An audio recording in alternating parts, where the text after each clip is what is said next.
Welcome to the Resilient Pastor Podcast. This podcast is just one part of the Resilient Pastor initiative from Barna with in-person events and webinars. The mission of this work is to listen to, engage with, and equip pastors and church leaders in whatever context they are in. And I am joined by my two buddies, Rich and Glenn. Hey, guys. Hey, Sharon. What's up, Sharon? Hi. So it is June now. It's officially summer. And so before we dive into the heavy stuff, I want to hear, what is summer like? Because we're East Coast, West Coast. What is summer like in your respective cities? Kick us off, Glenn. Oh, okay. Well, California. I mean, summertime in California is the stuff that dreams are made of. Like this is when you imagine an iconic American summer, you're thinking Southern California, palm trees, beaches, blue skies and waves, ice cream every day, bike rides. No, Do you work for California? Like, did they pay you? I'm trying to get people to move back, or to the state to stop leaving. Yeah. No, it is truly wonderful. If you don't want the beach thing, you can always go camping up in the mountains, as we're going to do, and Yosemite National Parks are awesome. I will say, kind of near the Newport Beach area that we are in, Huntington Beach, Newport Beach area, that those beach towns, it can get a little crowded. People do flock to the beach from all over, but how can you go wrong? It's just the best. Wow. How about you, Rich? That sounded like Glenn is in the tourism department of California. That was very really nicely did. It really did. New York City, the best city in the world. No bias here, but yeah, you're going to get, depending on where you go, like Manhattan's going to have a lot of tourists in Manhattan. So us native New Yorkers, I mean, we probably don't make it out to Manhattan too much. It's hot, lots of block parties, loud music. Summertime growing up in New York, my neighbors would typically blast the music until like 1 o'clock, 2 o'clock in the morning, and in Brooklyn. And it was around that time, that's when I started calling the police. And then inevitably what happened was, as I was about to call the police on my neighbors, my favorite song would come on. And then I had to wait, So that's just life in New York City here. But yeah, beaches, lots of fun, lots of crowds, and it's hot. Oh man. So I am in the South, and this is the season where mine and Ike's differences are really pronounced, because I love the summer heat. Like, I love the humidity. Ike gets seasonal affective disorder from the summer weather. Like, how most people get it in the winter, Ike gets it in the summer. He hates it because the humidity. I mean, to be fair, the way I describe humidity in the South is that it's like walking outside and being licked. Like, it's it's really gross. It's very gross. But I still I love that heat, you guys. I live for the summer. So I'm ready.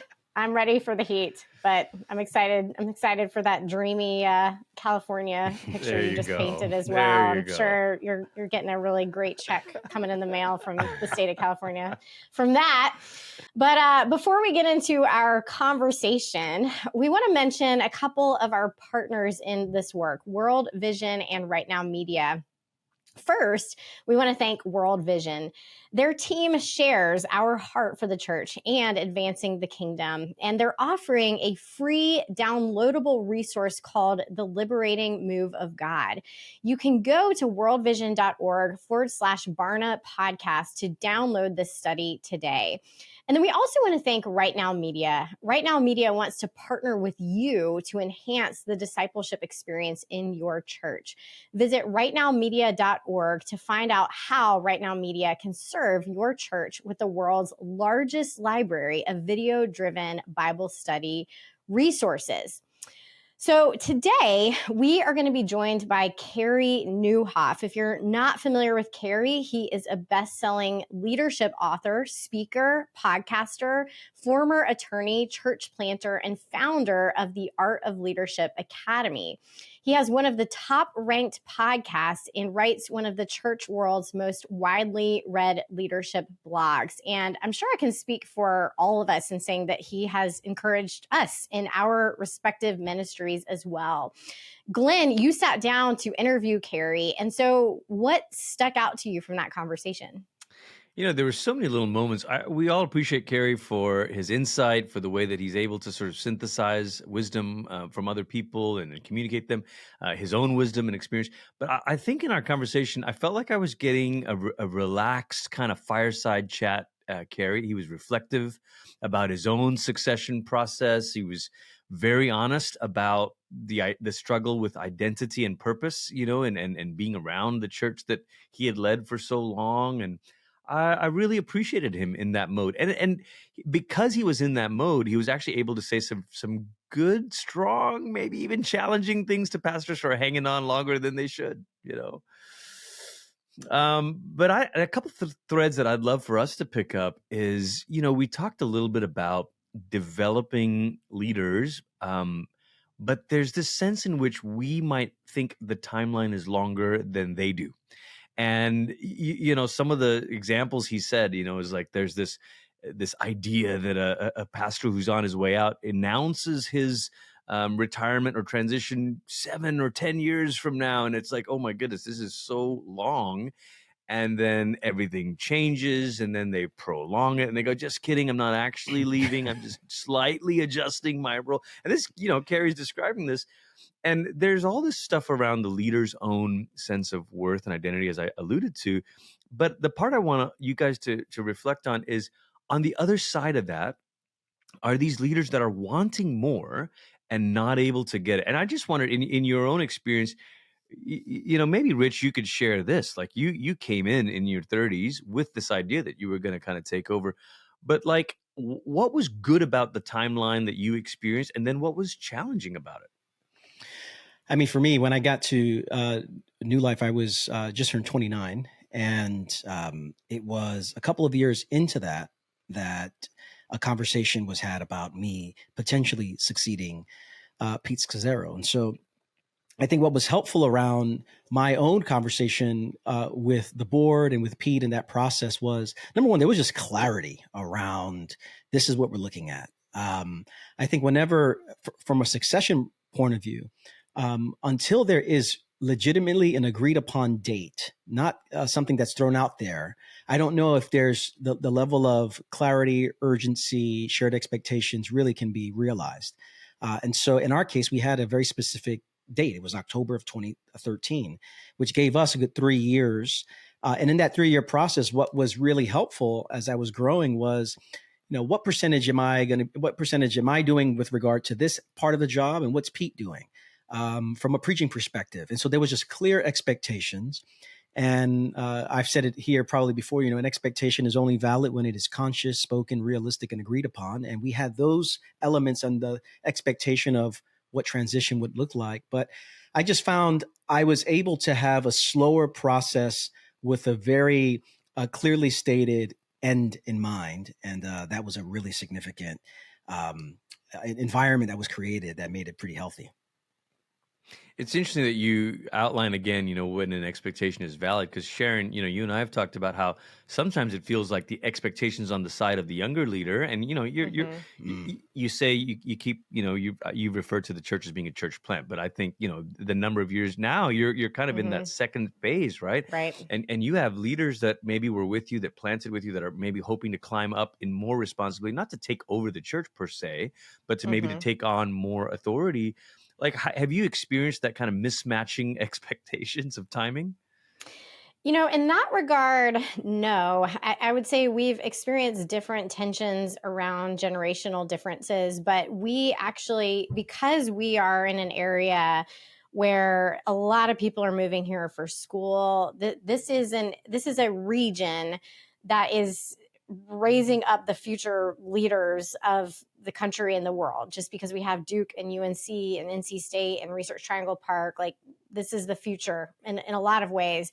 And so we want our church to reflect that. And so we actually are very intentional about, giving young leaders an opportunity to lead almost to a fault. It has been something that Ike and our staff has corrected us at times where we have given almost too much of the preaching over to younger folks because we just want them to get those reps. Where else are they going to get it? And so we're giving younger leaders opportunities to preach. And occasionally our staff will say, actually, like, we need to be hearing from you. Like, you are the actual leader. And so I think we've actually made a mistake, but it is clear to our young leaders that we are investing in them and that we don't feel threatened by them in any way because we're playing a long game here. And one day Ike and I won't be leading this church. And so we want to make sure we're handing it off to people that we have stewarded well. So I would say we actually do that very well.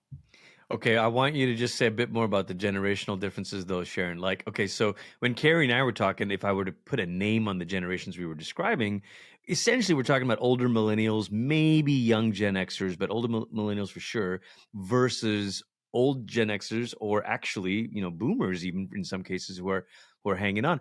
And for a lot of that discrepancy, that tension is, oh, you couldn't possibly do what I'm doing. You can't take over what I've built. And the younger leaders like, no, yes, I can. But you're describing actually like a Gen Z, and what's that tension like?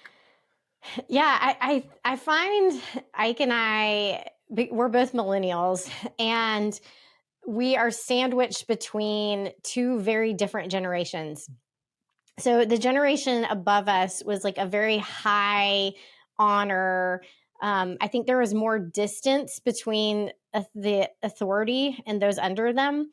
And very much, what the pastor says goes, that kind of a thing. But I think because we see now the problems with that model, there has almost been an overcorrection where now, like, the generation behind us, there's almost no distance, between authority and those under. And so that, to some extent, I think there's a healthy correction there of leaders remembering, humility and lowering yourself. And that is good and Christ-like, but that can also create tension when you're actually trying to lead. And someone saying to you, I don't want to do that, or I don't agree with that, the like pushback that you're getting from people who are under you. So we find ourselves kind of in between those generations, is fair to say. Have y'all experienced that at all? I'm thinking about, I think my own journey. Well, let me just say specifically around the generational thing, because it's in a multi-ethnic context where lots of first and second generation, that is not my experience. And so there is lots of honor, even in the younger generation. And so some folks might call me rich or Pastor Rich, but there is a level of honor, I think, in my context, where there's a lot of first generation, second generation immigrants. 50% of Queens is foreign born. So in some ways I'm not sure if that paints my particular context. Although I do see that more broadly at work in our culture. Yeah. It's great to bring in the other dimension of culture and not just generational things. Out here on the West Coast, Sharon, and we've chatted a bit about this. I definitely see what you're describing, but even more so, because I think in the South, you still have in recent memory this sense of respect or honor towards. There's a formality maybe that is at least part of Southern culture.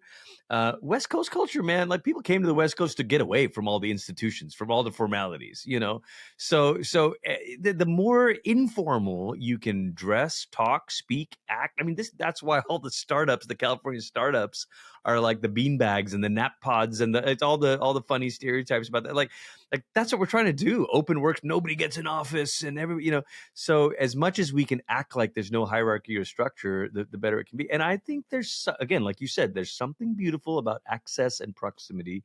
And there's something that has to be taught about saying, oh, I'm sorry about, asking you to do this on what is normally your day off. Clearly I wouldn't if it were not urgent. And so I hope that I don't have to defend my reasoning for doing this. I hope that you would just say, yes, let's get it done versus I'm sorry, I'll come back to you on Monday. So I think there's something there.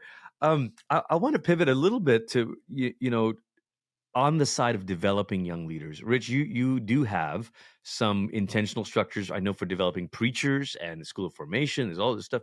Like, if we're to tilt our conversation right now, and let's say we're going to talk to some mid-20 somethings, maybe upper 20 somethings, who are a couple years into local church work, what would we say to them? They're on a church staff. They're an associate or a ministry director. Like, what would you say to them, Rich? And then I'd love to hear you answer this too, Sharon. Yeah, I'm probably saying three things to them, which is things I'm trying to say regularly to younger leaders in our church. One is that it is not practice that makes progress. It is practice plus humbly receiving feedback that equals progress. And so creating a culture where everyone can receive feedback humbly is really important for their own development. I'll say secondly, as a preacher, as a communicator, as a leader, it just takes a while before you find your voice. And so that's okay. I mean, the part of the journey is going to be around identity and who am I not? And it just takes a while to find your voice. And that's part of the journey. And that's okay. You should normalize that. And then thirdly, I'm trying to say to our younger leaders, I mean, to everyone, but to our younger leaders in particular, is that, your own transformation in Christ is the best gift you give to the people around you. And so your life with God and your own interior life and tending to that is the most important gift, not your gifts. It's the character of who you are, who you're becoming. Those are some of the things that I'm trying to relay to everyone, but especially younger folks in our community. Practice receiving feedback, patience with your own development, and personal transformation. Now, see what you did there, Glenn? See what you did there, Glenn? The alliteration king, right here. Okay, Sharon, how about you? What are you and Ike doing as your... It's a lot of the same. Like we have a high feedback culture. We have a lot of, we have biannual reviews, all of that, where we really want to make sure there's a lot of different mechanisms for feedback. And so we're constantly encouraging teachability. We are trying to model it ourselves as well. But another thing that I have felt a burden for, especially with Gen Z, who has come up seeing some of the worst of the church in a lot of ways and being disabused of, because I was growing up in my faith like in the 90s, which was just like the heyday of Christianity, and like everything was wonderful and it just felt like this Christian bubble. And Gen Z is just not having that experience. And in a lot of ways I can see, and it makes me sad in some young Christians, this cynicism because of it. Gosh. And so one thing that I take really seriously is actually nurturing an almost idealism in our young people and really having conversations around any cynicism about leading in the church, because I do believe one thing I say often to our young people is that Jesus is worthy of your idealism. The church is not, other Christians are not, but Jesus is. And so all of your highest ideals, Jesus is worthy of. And there is no wisdom in being cynical. That is not a synonym for wisdom. And so especially for young people in their 20s, I don't want to see them bitter and jaded about the church. Your 20s is the season of your life when you should be like the most wide-eyed, about Jesus. And so I take very seriously guarding that and shepherding that and nurturing it even in our young people, because I think it's a powerful resource for the church. That's tremendous, Sharon. That heart posture thing of cynicism, directing your idealism to Jesus but not to the church is so great. It reminds me of Bonhoeffer's line in Life Together, where he says, he who has the ideal of community will destroy the community. Right. Like your ideal's meant to be shattered by actual real flesh and blood human beings, a congregation, and man, there's so many questions I want to hear you on, but we've got to get to this convo with Carey. One of the things I was thinking when we talked about feedback is I find it easier to create an environment of where feedback is the norm when it comes to feedback for public things like preaching, leading worship, hosting an event. It's much harder to offer feedback on how they're doing not behind closed doors, but in how they're doing leading their teams, how they're doing interacting with their volunteers. Because I don't always know, like, what's the tone of your words or your text message, so I do find that sometimes the feedback that I'm able to give comes almost a little late. It's when someone on their team is not serving anymore or quietly fades out and you go, man, what's happening here? So that's one of the things for young leaders to really, Rich, you talked about this in finding your voice. Yeah. I think one thing along those lines, Glenn, because I think part of what I've inherited at New Life through a particular model of emotionally healthy spirituality is how to make conversations that would address some of that normal. And so, how do we name various puzzles and curiosities and assumptions that we have about people? How do we name our complaints with healthy requests for change and making that part of the weekly, the monthly, the quarterly kind of rhythm of relating to one another? And so you're right. It usually happens after the fact of, oh, wow, something was going on I didn't know.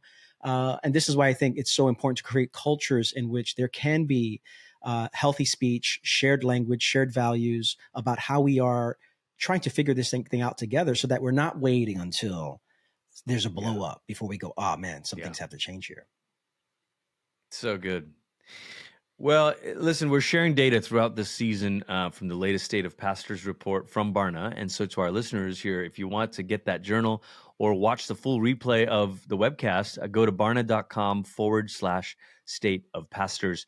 You'll hear us alluding to different studies, different statistics here and there, and certainly some of them show up in my combo with Carey. And so now let's turn to my conversation with Carey Nieuwhof. Well, Carey Nieuwhof, it is so good to have you on the Resilient Pastor podcast. How are you, my friend? I'm doing great. It's great to hang out again. Thanks for having me. You do such tremendous work coaching pastors, leaders, and you've done it for a lot of years. And some of these things that you offer people come out of your own story and your own journey. And you spent a lot of years I think 2 decades in pastoral ministry. I did. And I wanted to begin with this question about pastoral succession. I was just talking to a friend today who said, man, where are the good examples of pastoral succession? And so, when you look back on it, what do you wish you knew when you were doing your own pastoral succession? Yeah, that was, it'll be 10 years, 10 years next year. So it's 9 years this fall that I did it. Things I would have known, we can talk about all kinds of failures. Sure. I would say one of the successes is the succession. It just has gone so well. So our church embarks in a new era on Sunday. My wife and I were there yesterday, and Jeff's my successor. He's been there 9 years now in the lead pastor role. Just what a thrill. I mean, he is crushing it. It is fuller than it's ever been. It's better led. I think what I would have known 9 years ago is it's actually going to be okay. Yeah. It's going to be fine. If you do this well, if you don't screw it up, and if Jeff doesn't screw it up, which he didn't, then this is going to be great. And it's, I've talked on my podcast before, had a long conversation with John Mark Comer about this. There's definitely a transition to not being the lead pastor.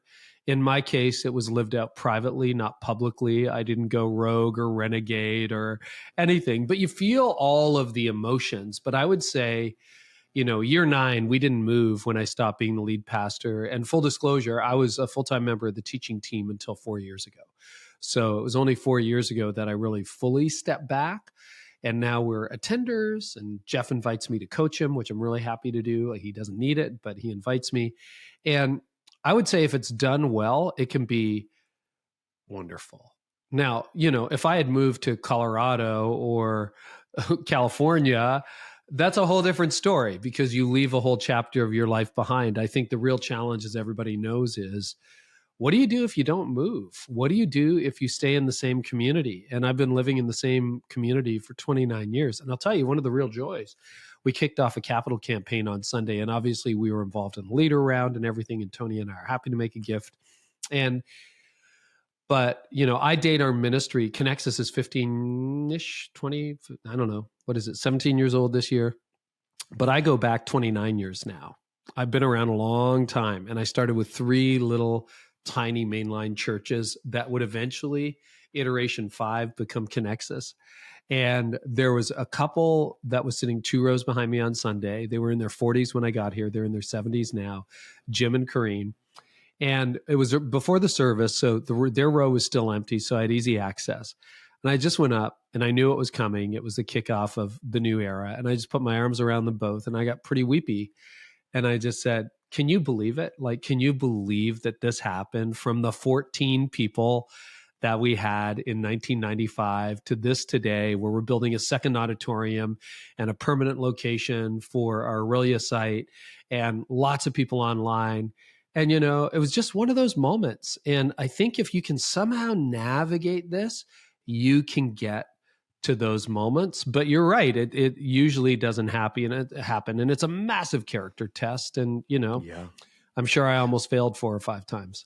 Well, I was just going to say, though, Carey, you are holding up for our listeners today a beautiful image. And I think this is what we need. Pastors, we need, as human beings, we all need these sort of models to look up to. And I don't mean imitate and copy and paste, but models that can inspire. And when you paint that picture of saying, there I was, there you and your wife were in the church with people that you've known for, a couple decades or more. And you're supporting the new era, but you're there kind of also reaping some of the fruit that you've sown. You haven't gone off the rails. That is the vision. May it be for every one of us, when we come to that stage. Well, it's fascinating too, because Jeff's talking about the future, and we're building a second auditorium to handle the overflow. It's just the way it is. And then completing the second location into a permanent 24/7 facility, And he talked about the people who founded Connexus. And this was cool. I'm sitting in the row behind him. He did not mention me, because I'm just one of the founders.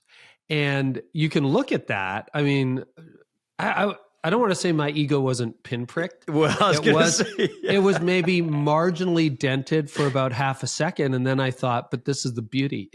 I am irrelevant to this church, which is beautiful, because, the selfish, narcissistic me is like, well, it all depended on me, and it was better when I led it. The truth is, I don't think it was better when I led it. And I'm a builder. I start things. I got us through 5 facilities in 20 years. That's a few laps and a few scars. Yep. And we're still in that facility. We have to expand it now.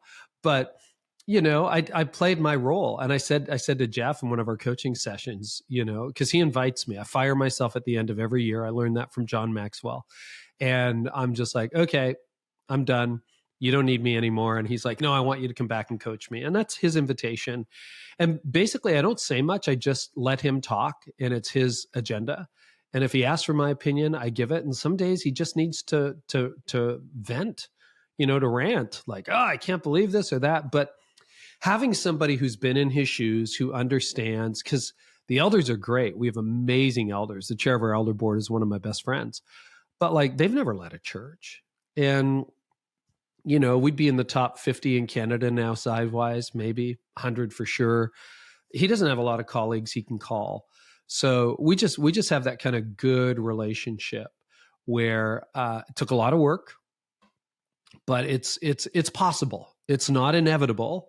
It's a lot of work, and a ton of work on his part. I mean, he had to deal with me sitting somewhere in the congregation most Sundays. And that's a lot of guys don't have, or leaders don't have, the security to be able to do that, and then figure out how to leverage me, in a way that was healthy for both of us. So, I mean, he gets full marks on that. It does take two healthy individuals, and you're naming that. And there's a gift that you've received as the fruit of your labor and investment, and there's a gift that he's receiving. Because as you're saying that, Carey, I mean, one of the things we talk about a lot on this podcast is the loneliness that pastors feel, and you talk about this a lot. You coach young leaders on this, and the thing that pastors say is, yeah, I need peers, but actually, I also need people that are ahead of me that also don't feel like competitors. And that's a weird thing to say as pastors. Maybe we don't actually want to admit that we think of, but those people that are quote unquote ahead of us can also sometimes be perceived as a threat to us or a competitor to us. So someone who said, look, man, I've done this particular race. I'm in a different assignment now. And I can purely be a sage or an older brother, an older sister to you. That is a tremendous gift to Jeff, no doubt. Yeah. Well, I hope so. And, part of it is knowing my place. And my place is I'm a member of the church.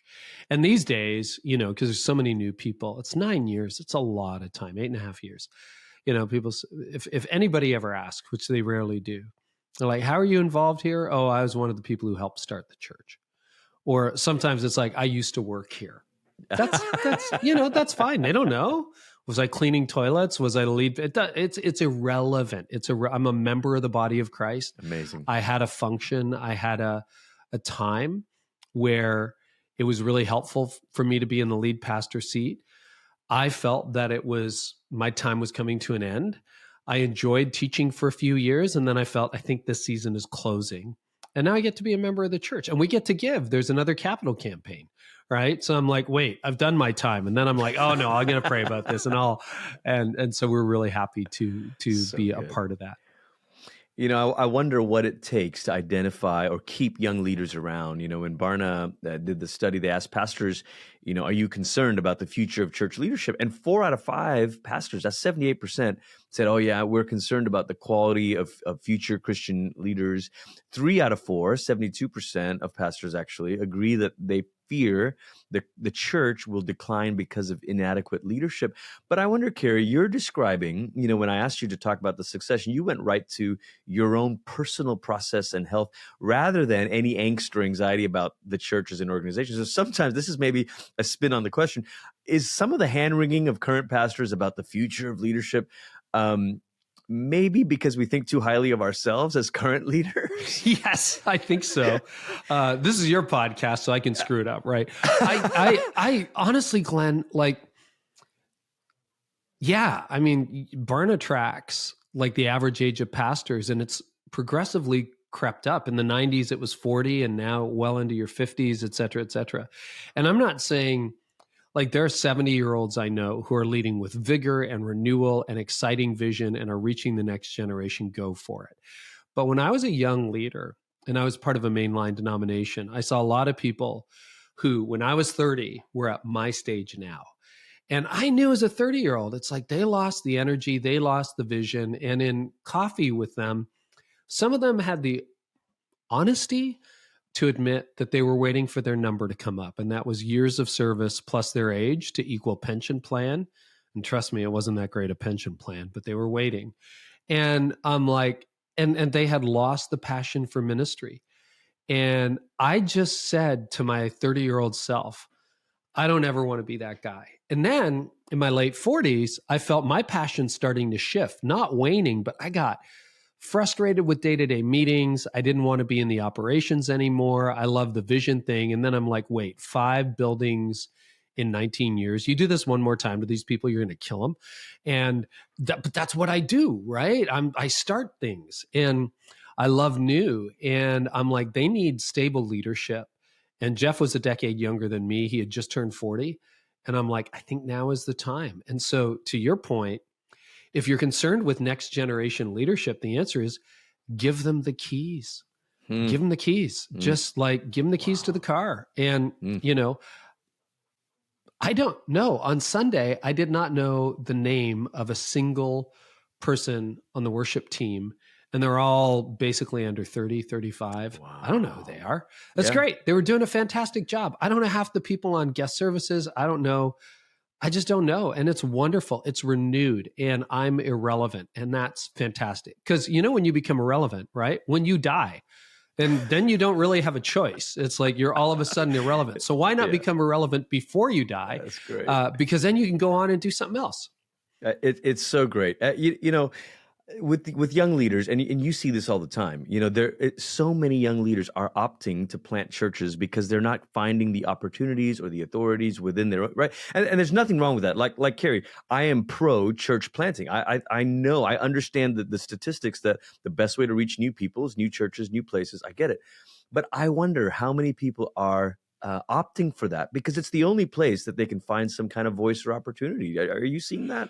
No, you're right. And you know, the other problem that I'm hearing way too often over coffee, backstage, at conferences, meandering in the hallways, the 7-year transition. Some millennial pastor who's waiting for their boomer or older Gen X senior leader who says, you know what, we're going to do a transition. And then it was originally going to be 3 years and now it's going to be 5 and now it's 7. And it's like 7 years? Like, come on, that guy was 30. Now he's 40. Like, what are you doing? And people gave me, in law, I was 20, and I only did it for a year in downtown Toronto. How old would I have been? I would have been 26. And all the partners were in their late 30s to mid 50s. They basically threw me the keys. And they're like, you're going to be here for a year. We're going to throw you in court every year. Nobody trained me. Wow. Nobody prepared me. I mean, I went to law school and I studied civil litigation. But like when you're in that court every single day, you learn fast. What does the judge need? What's the opponent going to say? Well, how do you win here? What does this look like? I became a student of the process immediately because I didn't want to go back to the office and say, we lost again. You know, I don't want to do that. I want to win. And so when you give leaders responsibility when they're young, and then when I came up here, I was 30 and my mentor / boss was 77. He just flipped me the keys and he let me change things that honestly, he must have had second thoughts about, but he didn't say anything. And I just changed a lot of things. And so like that seems to have been lost in this generation. And, you know, you got to let people make mistakes. And I had, and this is a word to any leader in my position 8 years ago, you know, we just moved into a new broadcast location. We had double-digit growth. We had very manageable debt. That's another problem, hidden debt. A lot of millennial pastors are walking into the role and going, oh, there's $5 million nobody talked about. Wow. Okay. So we had very minimal debt, very sustainable, and we had cash in the bank. And in my mind, to my mind, this was a 2-year runway. I thought if it doesn't go well for Jeff, he's got 2 years to turn it around. And if he is, he said, I'm willing to be the sacrificial lamb. I know this generally doesn't work. You get a leader like you in a place, Carey, the next guy almost always fails. It's not going to work. And, you know, he did a great job. He didn't need the 2 years. But to me, I wanted to hand over a growing, healthy organization, not a limp or failing or stagnant or dying organization. And I knew if I waited another 10 years and my passion was going in the direction it's going, that it probably would not be double-digit growth with money in the bank and manageable like any of that. So he had a head start. He didn't need it, but he could have had it if he needed it. And he just took it and ran with it. We'll get back to our interview in just a second, but first I just want to take a moment to acknowledge a couple of our incredible partners in this project. First off, we want to thank World Vision. We love partnering with World Vision because they share our heart for the church and for advancing the kingdom of God, especially in the most fragile, vulnerable places of our world. World Vision would love to offer you a free downloadable resource about key leaders in the biblical narrative who were part of the liberating move of God. And so in this self-paced study, you'll learn how God uses ordinary people to set great liberating movements in motion. So download The Liberating Move of God now at worldvision.org/Barna podcast. The link is also available in today's show notes. We also want to thank Right Now Media. The mission of your church matters, your church matters, and Right Now Media wants to partner with you to enhance the discipleship experience in your church. They offer more than 25,000 biblical videos and supporting curriculum for use in community with other believers, including some great resources from leaders like myself, Rich, Sharon, and more. Visit rightnowmedia.org to find out how Right Now Media can serve your church. Now, back to our conversation.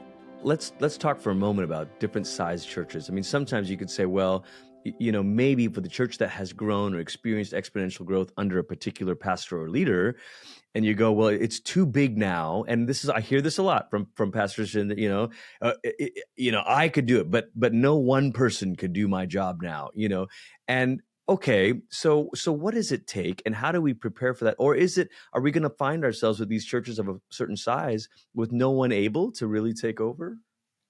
Well, it is complex, but I mean, you have a background that shows that it's more than possible.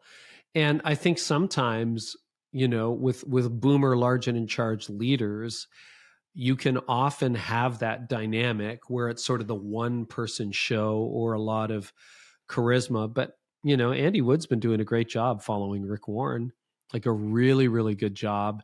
And I think we're now starting to see next gen pastors who are saying, yeah, I have a team around me and I might be the primary communicator. But even leaders who would have stuck around, boomer or older Gen X leaders like myself, who would have stuck around a bit longer, most of them have probably gone to team teaching. Most of them probably have a really good XP. So really what you're doing is you're just activating the team. And Jeff he'd done youth ministry and he was the XP operations for us, but he wasn't ready to take on a full-time teaching load. So that's why he asked me, can you stay on and do 4 years, 5 years of teachings? We had a 3 to 5 year plan, 4 years full-time, 1 year part-time. And then I stepped back and now I just pinch hit once or twice a year, which is great. But he got up to speed while that happened. But you can do that with video teaching. You can do that by hiring an itinerant communicator, preacher. Mm-hmm. There's lots of options for pastors of a certain size. So I think, and you know what, this is no secret to your listeners. The number one reason pastors don't step out is financial. Number two is identity.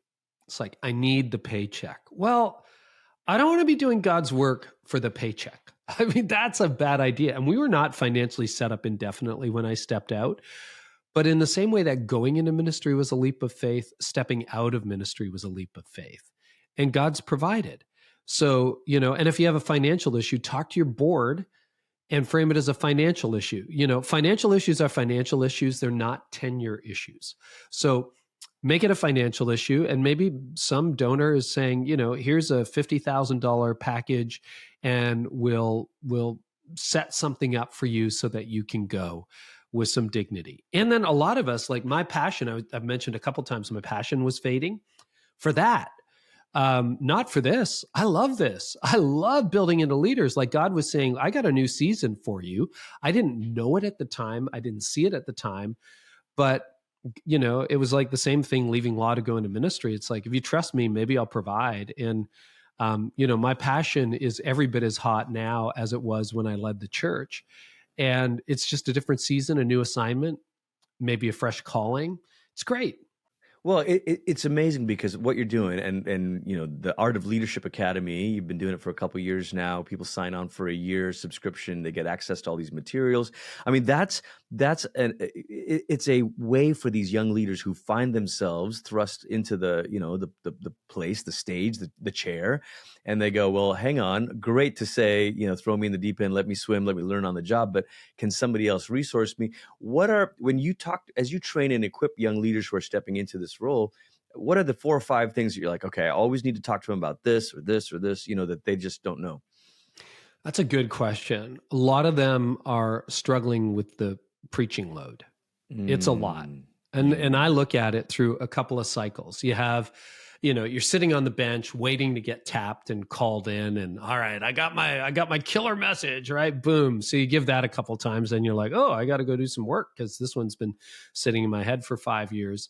But then the other thing that happens is, you do your first 3 or 4 years in front of this audience or this auditorium, and you've covered relationships, you've covered grace, you've done Easter a few times, you've done Christmas a few times. Then you're like, okay, those are all the angles I have on those subjects, right? And as someone who's done it for almost 30 years, I'm like, yes, tell me about it. So it's developing the long sustained, renewable preaching ideas, stories, angles, that kind of long obedience in the same direction. Another one that comes up all the time, team leadership. So initially when young leaders take over, often if the senior leader has been there for any period of time, there's a senior leadership team that's just getting, let's call it, a little long in the tooth. And maybe some of them have lost their passion, and maybe they were right for a particular season of the church. So it's like, I'm 36. I got to go in and deal with a bunch of 56-year-olds who probably need to be optioned off of staff. That's really, really challenging. So I do a lot of coaching in that area, trying to help people understand that. The next one is leading change. How do you renew the vision? How do you get people to buy in? And then this one's showing up a lot. I'm actually writing some new material that we'll release in the Academy this fall. But generational conflict. And what I mean by that is I never, probably because of my personality, my arrogance, I don't know what it was, I was never intimidated by age. 30-year-old, no problem leading elders of 70, but that seems to be a big factor, maybe because we talk about generations all the time, and I think people want to be respectful. But it's principles over preferences. It's things like that really bring the generations at play. So I'm doing a lot of coaching around generations right now. And then the other one, the big one, I've done a lot of writing on this and speaking on this, but just work-life balance. I mean, yes, it was hard in the 90s when I had a home phone and a church phone. It's super complicated now that everybody has 72 inboxes and is available 24/7. Well, and they're texting. You can turn off Slack and email and all that, but what happens when an elder's texting or staff member? It's just it's very tricky. So a lot of coaching on that. Yeah, I love the things you're naming, Carey. The preaching thing is for sure. The team leadership, the leading change, the generations thing is particularly fascinating to me because I'm in my 40s. And, I kind of sit, I can span up and down, but I'm noticing something that actually was confirmed when I read Jean Twenge's book, Generations, that came out last year. She talked about generations in the workplace. And one of the, most significant or noticeable differences is preferred method of communication or call it vision casting. Maybe for me, I'd say, well, let's get people together. Let's have them at my home. And for some 20-somethings, I'll put them on a group text. Isn't that intimate? And I think, boy, we really have some work to do to help figure out these different styles of communicating. I'm not going to say one's better than another, but we at least have to learn one another and figure out what's effective and not effective for harnessing the team cross-generationally. See, and that's the power of throwing the keys early to the next generation. It's one thing for leaders in their 40s or 50s like you and me to sit around and try to figure out how to connect with 22-year-olds. It's another thing to have a 22-year-old say, oh, well, you want a strategy on communicating with 22-year-olds. Let me lead that for you. Right. And it will look very different and it will feel very different. And the question is, are you okay with that? Because if you're not okay with that, and I'm not saying, I'm amazed at the young leaders who look to older leaders for inspiration. Majority of our followers are young leaders these days, the leaders that we get to serve, and they're open. They're like, teach me, help me understand. But I also realize, okay, there are areas where I add value and there's areas where I get in the way. So, they're better at design. They're better at channels. They're better at messaging certain things on social. They're better at a lot of that. And so I just kind of release them. My social media manager is 25, and her boss is in her 30s. So if you are an older leader like I am, you better have people your kids and maybe your grandkids' age in strategic leadership positions, or you're going to be irrelevant really fast. Carey, you wrote a blog recently about the leaders are leading into the future and what it's going to take. And you mentioned a couple things in there about health and something in there about resilience and some of the work that we've done with Barna on just this resilience stuff and even the discouragement factor, there's an interesting demarcation between pastors under 50 and pastors over 50. The ones over 50, for example, they tend to have, I don't want to say figured out, but they tend to value more, time with relationships or, friendships. And the ones under 50 tend to be the ones struggling a bit more with the stress, with the strain of it. There is this tension. You call it work-life balance. Maybe another way to frame it is this tension between growth, which we want to pursue for Jesus' sake, for the kingdom's sake, and health. What would you say to younger leaders about that tension? Like, I think it might be easy for someone to say, is growth an unqualified good? Like, I should pursue growth at all costs? Or how do I know when growth is actually breaking my personal health, organizational health? I know that's a huge subject, but just whatever you'd like to say on that. It is. So I know you have 6 hours. So thank you for that, Glenn. A couple of thoughts on that. Growth is good, but growth moves in many different directions. And growth unchecked becomes cancerous. We know all that. But so there is like math. I was reading in the Harvard Business Review recently, like sustainable growth is about 15% a year. Yeah. Well, once actually, you're beyond. Can I interrupt for a second? I just listened to an HBR, a Harvard Business Review podcast, where he said, actually, if you're doing 6 to 8%, that's pretty sustainable. And now he's not talking about. He was talking about Southwest Airlines as an example of that. But I think sometimes as pastors, me included, we have these Star Wars expectations of ourselves. Oh, I need to be 20, 25% a year. Sorry, I interrupted you. No, you're not interrupting at all. And I think that article said your sustainable rate of growth is equal to the amount you can build your infrastructure and your team to keep up with it. And generally above 15% compounded over years, it becomes unsustainable. So I think that that's really true. But think of growth as a comprehensive, holistic term. There's personal growth, there's leadership growth, there's growth as a Christ follower, growth as a husband for me, a dad, a neighbor, a citizen. And, the thing I would say to young leaders is think about agency and locus of control. So I think one of the reasons I'm not a prophet, I can't tell you why younger leaders are having such a hard time. And I see the data like you, and I'm very concerned about it, is, older leaders have a few more laps, granted, but we also have a pre-digital memory. And we didn't have as much inbound as a 25-year-old leader has. 25-year-old leader grew up in a digital world, got a smartphone when she or he was in elementary school, and they're used to being available 24/7. That's why teens are not sleeping and socializing. They're on their phone. They're underslept because they're up till 2 or 3 a.m. watching TikToks, et cetera, and it's a disaster. But what happens when you have that many access points, as we talked about, is you feel you have to be on 24/7. Well, nobody's programmed for that. Nobody was designed by God for that. And so I think it's taking agency of your own life. We just came back from a team retreat. We set a cap. I don't like limits, but we set a cap on the number of events I will do a year. And the reason was we have so many inbound, and we're just going to be more strategic. I could be on the road pretty much every week of the year. That's not healthy for me. That's not healthy for our company and what we're trying to accomplish. So we put a cap on it. And I was talking to Cal Newport, who has a new book called Slow Productivity, giving him this exact problem. And Cal said, what you do is you establish office hours. So there is a day where you Sabbath and you shut things down.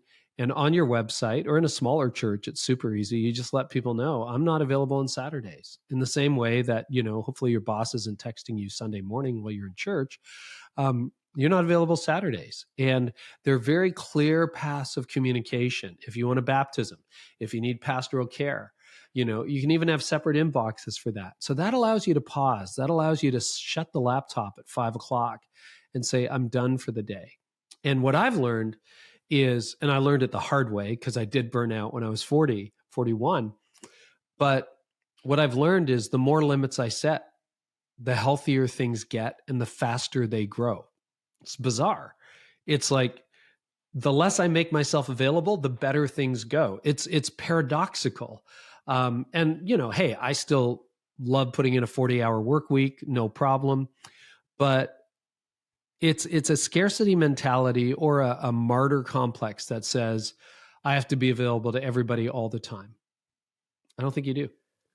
Carey, that is brilliant, man. And I just want to echo that the gift of limitations can actually lead to these deeper roots that paradoxically produce more sustainable, more quality growth, the kind of growth that we want, the growth that our organizations can handle. And speaking of limits, we've hit our limit on our own time mark here, because we really could go on for hours. This is just going to make you better, right? It's just going to make you That's better. right. That's all. I know that our listeners know your work, but I just want to say again on this show, Carey, I'm so thankful for your voice. I'm thankful for the way that you are leading the way and investing in young leaders, helping us pay attention to the right thing. And not just young leaders, but I do hope pastors who are thinking about transitions and succession would hear the words that you're saying about finances, about identity.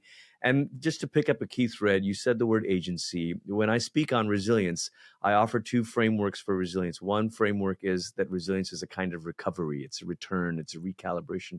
But the other framework for resilience is agency. It's recognizing what God has put in our hands to do. And we so often focus on the things beyond our control, our church, our this, our that, the culture, but hang on a minute. There's something in our power that God has given us to do. And you've pointed us to that. So thank you, Carey. I do hope people will continue to learn and sign up for the Art of Leadership Academy and continue to benefit from all that you're doing. Appreciate you so much. Thank you, Glenn. Well, thank you for joining us for another episode of the Resilient Pastor Podcast. To go deeper into this research and the webcast, you can go to barna.com/state of pastors. And again, a thank you to World Vision and Right Now Media for partnering with us in this work. To get World Vision's free downloadable resource, The Liberating Move of God, you can go to worldvision.org/Barna podcast. And to find out how Right Now Media can serve your church with the world's largest library of video-driven Bible study resources, go to rightnowmedia.org today. Pastors and leaders, we are grateful for you. Shoot us a text through the link in the show notes if this is helpful to you or if you have any thoughts. We'll see you next time on the Resilient Pastor Podcast.